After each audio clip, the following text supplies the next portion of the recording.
சிறகடிக்க ஆசை சீரியல்ல இனிய எபிசோட்ல என்ன நடந்திருக்கு அப்படின்னு பார்த்தீங்கன்னா, நம்ம முத்துவ பார்க்கறதுக்காக மறுபடியும் அருணோட அம்மா அங்க வராங்க.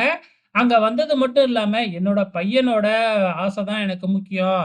அதனால தான் மறுபடியும் உன்னைய பார்க்கறதுக்காக வந்திருக்கேன். நீ ஒரு ஆளு தான் வந்து பார்த்தீங்கன்னா, இன்னும் அவங்களோட கல்யாணத்துக்கு சம்மதம் சொல்லாம இருக்க. உன் சம்மதத்துக்காக தான் எல்லாருமே காத்துக்கிட்டு இருக்கிறாங்க. தயவு செஞ்சு கொஞ்சம் யோசிச்சு பாருப்பா. என் புள்ள தப்பானவன்லாம் இல்ல. அவனும் ரொம்ப நல்லவன். ஏதோ உங்க 2 பேத்துக்கு இடையே வந்து பார்த்தீங்கன்னா, ஏதோ மனக்கசப்பு, சண்டை வந்துகிட்டே இருக்கு. அவ்வளோதான் அப்படின்னு சொல்லிட்டு அங்கருந்து கிளம்பிடுறாங்க. அதுக்கப்புறம் நம்ம முத்துவும் கொஞ்சம் கொஞ்சம் யோசிச்சு பார்க்குறாங்க.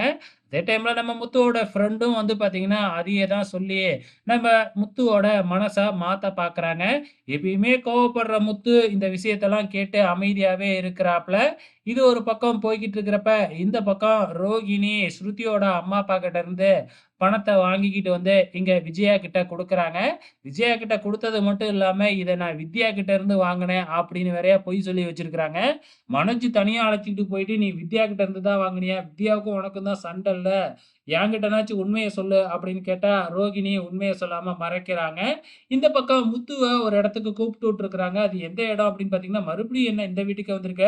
மறுபடியும் அந்த பொண்ணு ஏதாச்சும் பண்ணிக்கிச்சா?" அப்படின்னு உள்ளார போய் பார்த்தா, அந்த பொண்ணுக்கு கல்யாணமே நடந்து முடிஞ்சிடுச்சு. ஸோ அவங்க அப்பா, அம்மா வந்து பார்த்தீங்கன்னா, அந்த பொண்ணு ஆசைப்பட்ட பையனுக்கே சேர்த்து வச்சிருக்காங்களாட்டுக்கு. ஸோ அதுக்காக முத்துவ கூப்பிட்டு ஆசீர்வாதம்லாம் பண்ண சொல்றாங்க. அதுக்கப்புறம் தான் அந்த பையன வந்து விசாரிச்சு பார்த்ததுல, அந்த பையன் ரொம்பவுமே நல்லவனா இருக்கான்.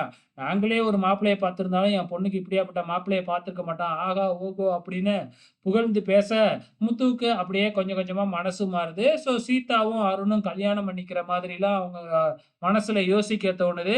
இது ஒரு பக்கம் நடந்துகிட்டு இருக்கிறப்ப, இந்த பக்கம் மீனாவும், சீதாவும் பயங்கர கவலையில இருக்கிறாங்க. ஏன்னா, மாமாவுக்கு தெரியாம ரெஜிஸ்டர் மேரேஜ் பண்ணிட்டோம் இல்லையா?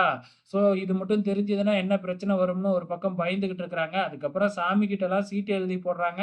அதுல இப்பொழுதைக்கு எந்த விஷயத்தையும் யார்கிட்டயும் சொல்ல வேணாம் அப்படின்னு வருது. இங்க முத்து கார்ல வரும்பொழுதே யோசிச்சுக்கிட்டே வராப்புல. ஸோ சீதாவோட வாழ்க்கைய அவ ஆசைப்பட்டவனோடயே சேர்த்து வச்சுருவோம் அப்படிங்கிற முடிவுக்கே வந்துடுறாப்புல. இதோட இன்னி எபிசோடு முடிஞ்சிருச்சு. வெயிட் பண்ணி பார்க்கலாம். நாளைக்கு என்ன நடக்க போகுதுன்னு.